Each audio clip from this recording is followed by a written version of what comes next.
Welcome to the Breadwinners, the podcast about the never-ending hustle and its impact on all aspects of our lives. We're interested in what it takes to keep everything going. This podcast is about women, working, money, and family. We consider the research, talk to experts, and share our takes on what we're learning every day about breadwinning. I'm Jennifer Owens. I write about working, wellness, and women, and founded the Working Mother Research Institute. And most days, I'm joined by my co-host, Raquel Ellison. On this episode of The Breadwinners, I'm joined by Linda Permann, a crochet and craft designer, writer, editor, and teacher who I first met 15 years ago when we launched Adorn, truly a magazine before its time. Since then, Linda has written books. She served as an editor at Craftsy and Bluprint and generally has built her whole career on crafting editorial. And today she's on the other side, serving as yarn manager for One Big Happy Yarn Company, where she's building a store from scratch, working on everything from initial assortment planning and buying to content strategy and a Shopify build-out. Oh, and she and her husband have two cutie patooties, ages 2 and 5. So, she's just a tad busy these days. So, there you go. So, welcome, Linda. Thank you. Thanks for having me. So, I often like to start with a stat, and I found this one from the Association for Creative Industries. It says it puts the size of the U.S. craft industry in the U.S. at $44 billion in 2016, up from $30 billion in 2011. So I figure you're just living in a mansion built of yarn. And so, the money is just pouring in. Not sure how stable yarn is as a building. There you go. Nicely material. But I do have a lot of yarn in my house from, picking out all of the things we're going to have in the store.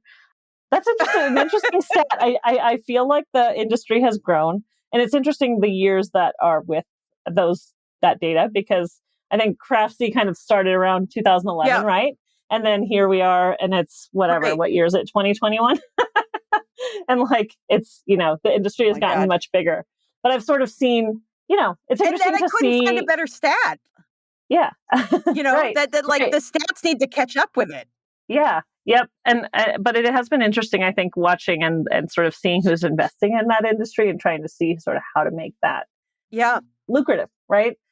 Because it's largely an industry for women, but largely men run the companies. So it's just kind of an interesting place to be and also to think about that. Oh, well, that's hashtag publishing. So, Totally. Same. Well, all kinds of stuff, whether it's publishing or goods or video, it's interesting. And maybe just hashtag world. I don't know. I hope it's not, but it might be. That too. Oh my God, that too. Well, so what's happening with the pandemic with knitting, crocheting, crafts as a whole? You see a lot of chatter about cooking, but is it happening? Is that happening too? Because I know I'm embroidering a lot, but I love embroidery. So I think that we are seeing lots and lots of people return to crafting. I know when I was still at Bluprint, we were having our best days. People were really interested, and that was really early pandemic times. It's interesting because I think I do kind of think it's this myth of more time, right? We all have more time, but I think now that we're all about a year in, where's that more time actually? I'm not sure. Yeah, no, that's a myth. Yeah. But I do think that people are either returning to it, or the people who did it anyway are doing more of it. We are seeing, right, that there's definitely an interest, and that's sort of part of why, right? Let's go into yarn. I'm a subsidiary of Missouri Star Quilt Company.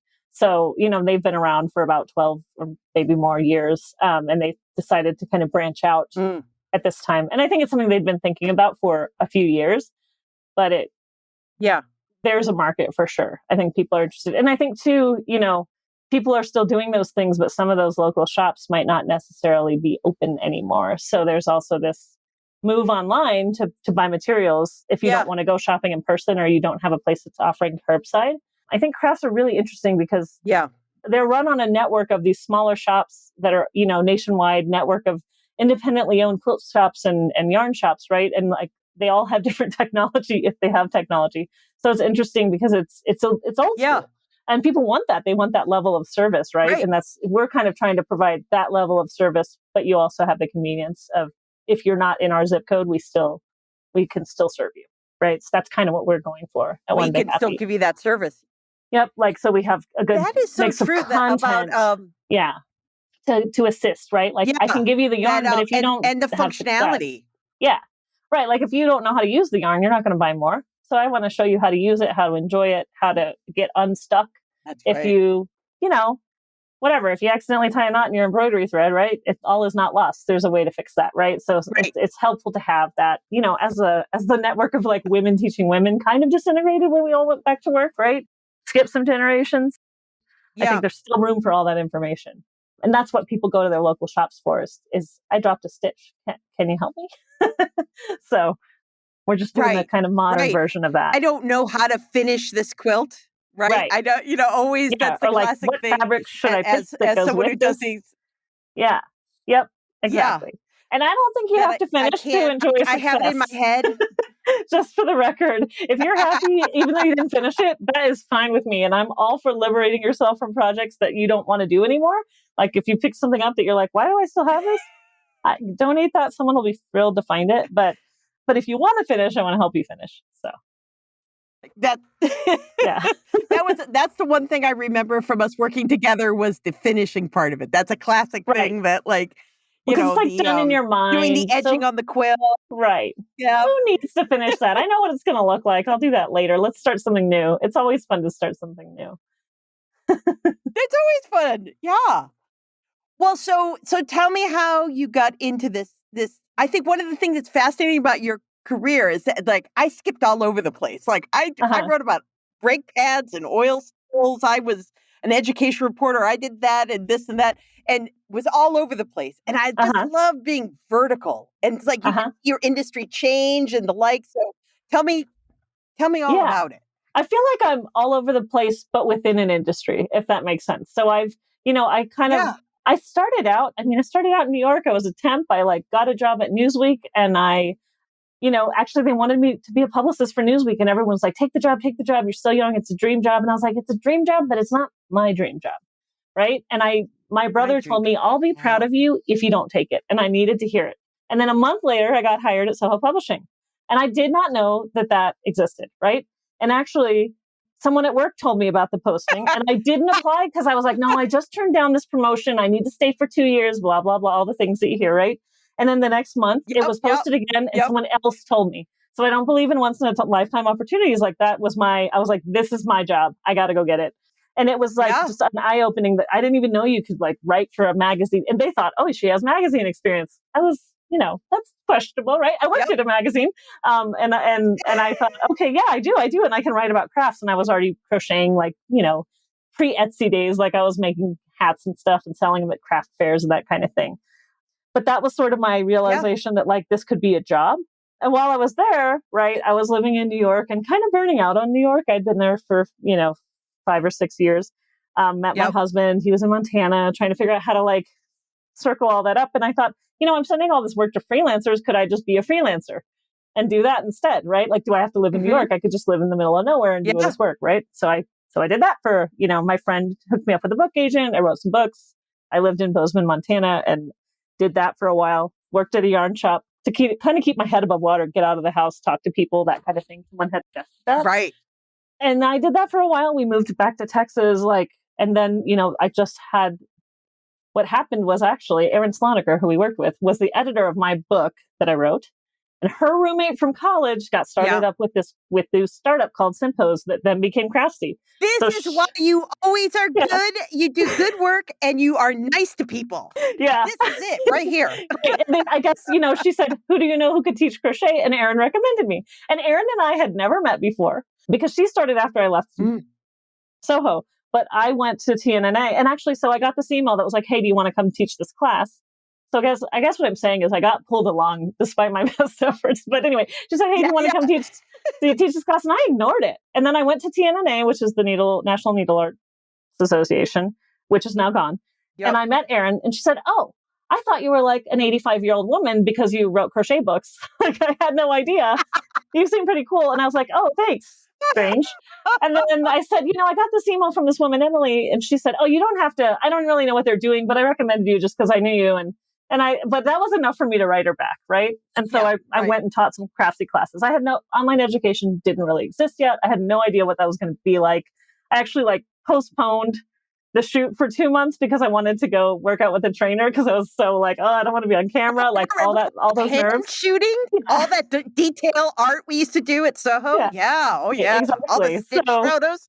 Yeah. yeah. And then again, like, and after I worked with them, I was like, hey, I'm here. I can help you write copy. I can help you do this. Because I thought this is such a cool opportunity. I'd love to work more with you. And Yeah. then, they asked me, do you want to move to Denver? And I was like, no. Do you want to move to Denver? No. And then finally they asked me, do I want to move to Denver at the same time that someone else we used to work with asked me if I wanted to apply for a position at Coates and Clark. And I thought, okay, the world's telling me to get a full-time job again. Like I have two good opportunities. Yeah. It's time to get back from my freelancing, which was fine, but we were like, living in my grandma's house. Yep. Like it was fine, but it wasn't what I really wanted in the end. So I moved to Denver, worked at Craftsy Bluprint. And, and that's the thing. I mean, I tell my husband, who's a freelance artist, all the time, it's not always, I think I do good work, but it's not always about how good your work is. It's about being easy to work with, keeping up your connections, right? All that stuff. And now I feel like being responsible, that people can depend on you, delivering, right? exactly. That they feel like that they get, you deliver on what you promise for sure. Yeah, like as an editor, I was like, your grandma's already died 3 times. I don't think I'm going to call you for another project, right? Like you can only have 2 grandmas. Like this excuse has been had. So, and truly, I mean, when I lost my job, they pretty much shut down Bluprint. I thought, oh my God, what am I going to do, right? But it was someone in my network that I worked with who said, hey, what are you up to? We're doing this thing. Actually, I just kind of called her like, hey, I haven't talked to you in so long. Let's chat. And then she went, I forgot you know yarn because I was working on quilting and sewing. Anyway, I didn't even answer your original question, which is that I hopped around. I worked on art. I worked on sewing. I worked on quilting. Yeah. Right? Like I hopped around in crafts.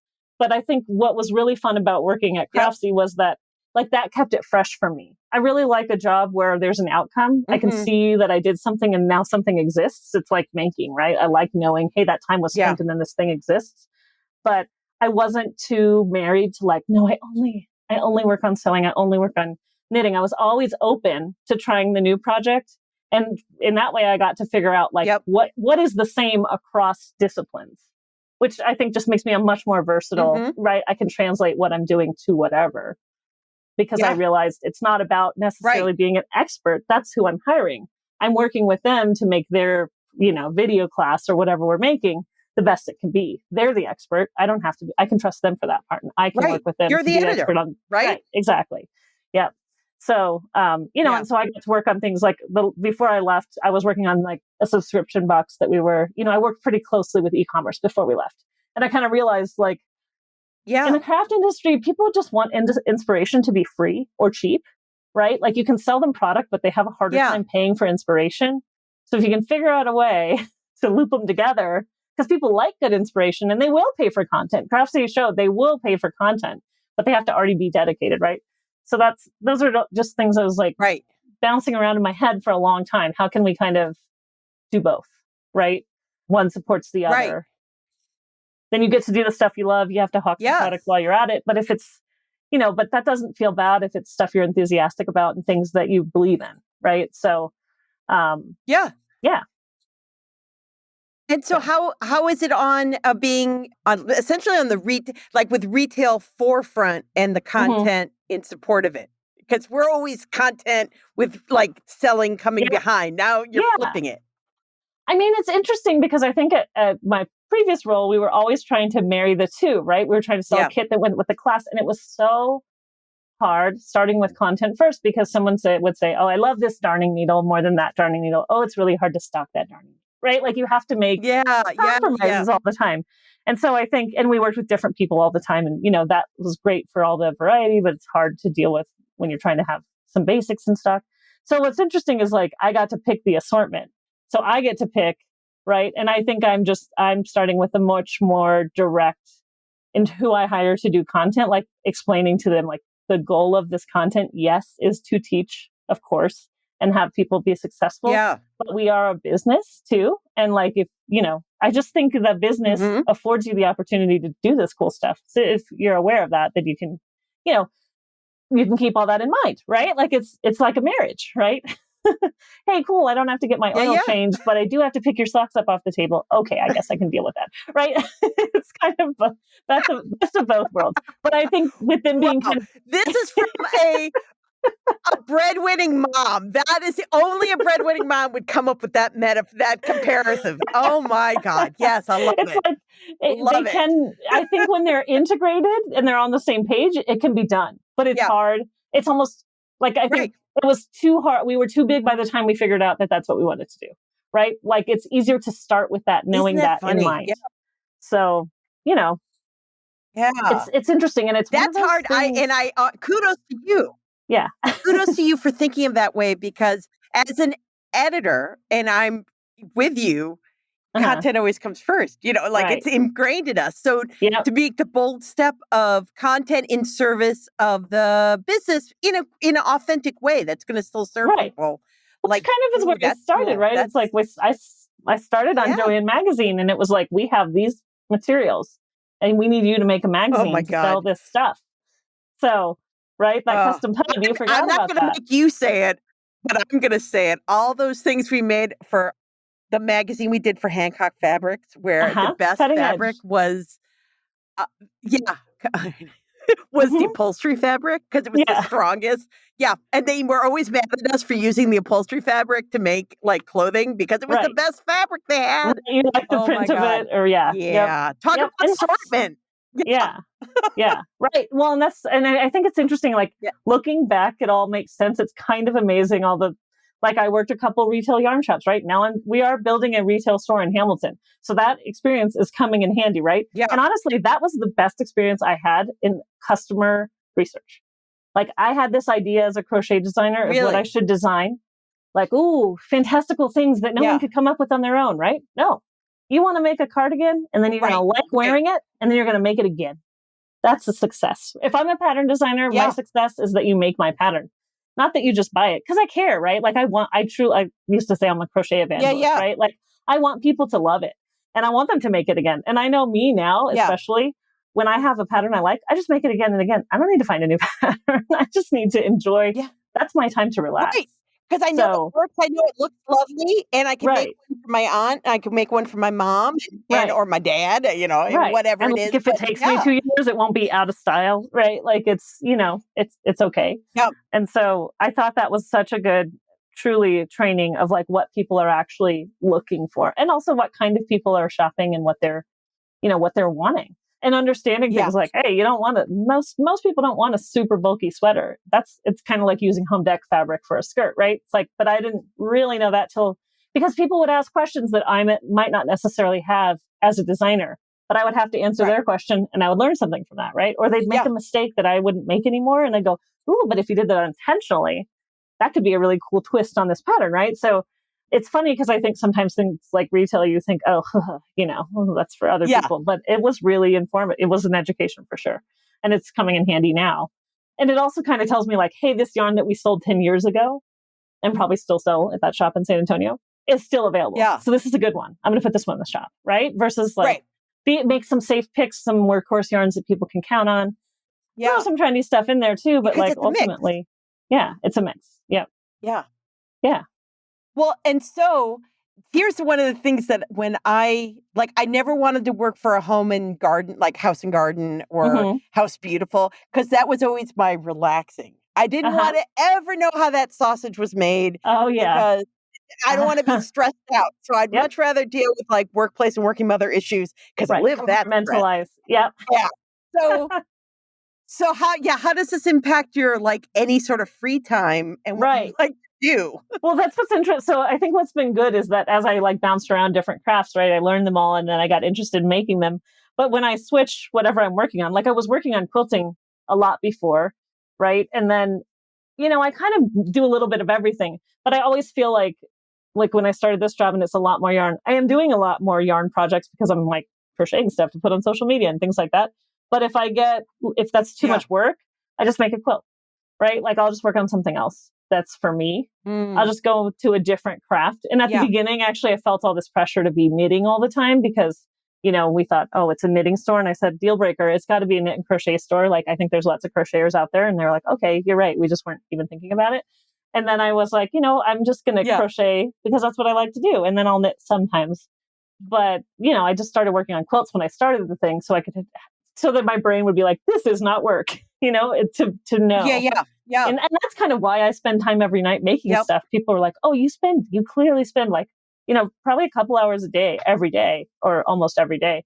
I'm like, yeah, because I need to know Yeah. that there was a time of the day that was mine. That's what it is for me. It's like 2 inches on that Well, sweater. And are your or girls whatever. crafters? Are you They're a little too doing small, crafting I with think. your girls? I think. Yeah. They Yeah. love the idea of Yep. crafts, but my husband's also an artist, and I think my Yeah. oldest is a perfectionist. So I always am telling him, could you draw a little floppier? Yeah. Could you because she just wants to watch him draw because he's really good. And I'm like, but I Yeah. feel like it might be setting the bar he really is. high. They do love it though. They like to glue stuff together. We do koala crates. I always joke, I just, whatever, like the mom in the neighborhood will sell the sugar cookie kit and I'll buy the sugar cookie kit and then do it with my kids, but I didn't have to bake it or make the icing because I don't have time. But I can Right. support We another all mom have our strengths, and be a right? good mom, right? It's like, I'm happy to give her my $25 and then we still get the same experience. It's great. There's no mess in my kitchen. For I'm sure. done. So yeah, they do love it. And I feel that I'm way looking about forward to when they want to. Thanksgiving. Yeah. Oh yeah. I buy the meal. I buy the meal order straight in up. Thanksgiving, Yeah. Same. All of those meals. I don't feel That's the all need right. at all to do that stuff. And actually, really, every week there's an awesome local meal service that we use that's like a sous chef. So they'll make the gravies, they'll make that stuff, and then you do a little bit of the work. My husband does the cooking, and I finally found one we like because I'm like, we just can't be on that taco frozen pizza rotation forever. I just can't do it anymore. But now he has the confidence to cook these things because it's step by step. And that has been life changing. Yeah. The food is so good. But I just can't, I just can't. I can't plan the meals and do all that stuff. Oh my God.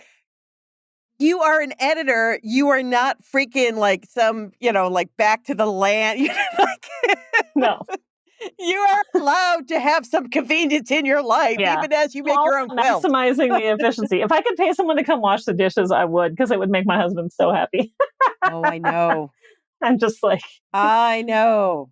Yeah. That was my thing early on was a grocery delivery, because I'm in Brooklyn and Fresh Direct started right when baby number one was born. And totally. Yep. Please do. No, I don't have time. When the pandemic started and we did curbside pickup, we'd already been doing that for 2 years because once my husband had 2 kids, he was like, I'm not putting them both in the cart. I'm not doing it. And so really not that much changed for us.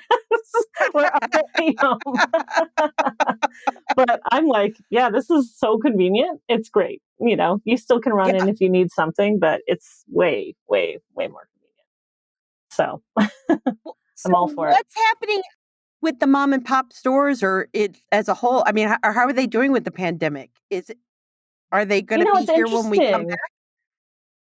I think a lot of them will be. I think it's, I don't know for sure. I kind of check in on the ones that I worked at and stuff like that, and they seem to be doing fine. I think it's just, I do think some mom and pop shops are are owned by people who've been in the industry for a long time and don't necessarily have a website or anything.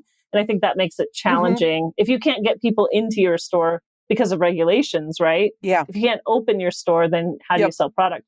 But it's been really interesting and kind of awesome to see, like, even the yarn companies, the vendors who sell the yarn to, like, really they don't really sell direct to consumer. They sell to shops who sell to consumer. They've been doing these drop ship kits. So, if we wanted to, I could say, hey, there's this great kit and here it is. They give you the photos and everything you need so you can email your customers, and then you place the order with the yarn shop, but you collect money, give them their half, and then they send it out. They drop ship it. So they're really trying to help those stores stay in business. Oh. But it's like, if you don't have an email list, right? So, and I think a lot of shops do. I just think, I haven't heard too many sad stories about them closing. I just think that a lot of times those shops can start kind of as a hobby for people, and that it's hard to make it an actual profitable business, right? Sometimes it's like, oh, here's my stash and you can buy it from me. But there's some awesome shops too. And I think, some of the best yarn shops have online presences, and then they extend far beyond wherever they're locally based. And that happened even before the pandemic. Like there's one here in Denver called Fancy Tiger. It's awesome. Right.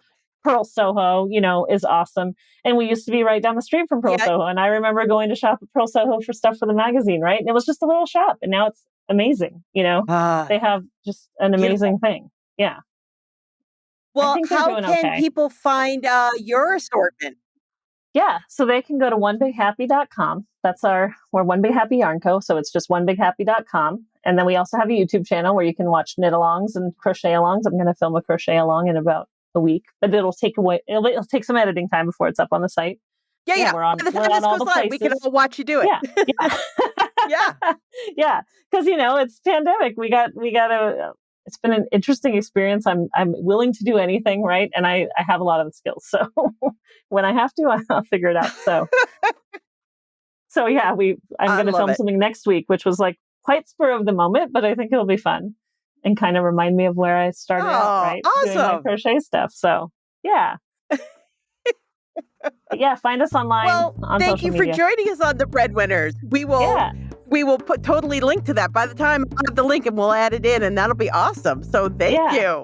Thanks. Yeah, it's so fun to catch up with you. So same here. We just recorded for posterity. So yeah. You will find links to what we discussed in the episode description. Email us anytime at thebreadwinnerspodcast.com or visit us at the Breadwinners Podcast. Please remember to subscribe and to rate and review. It really helps us grow. And until next week, keep hustling.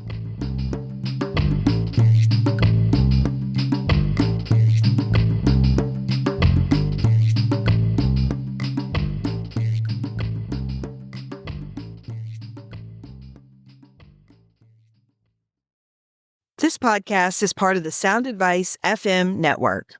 Sound Advice FM, women's voices amplified.